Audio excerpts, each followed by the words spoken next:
خلق وإلى السماء كيف رفعت وإلى الجبال كيف نصبت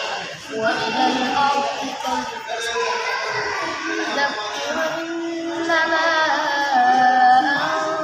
أنت مذكر لست عليهم بمسيطر إلا من تولى وكفر فيعذبه الله العذاب الأكبر إن إلينا إيابهم ثم إن علينا حسابهم صدق الله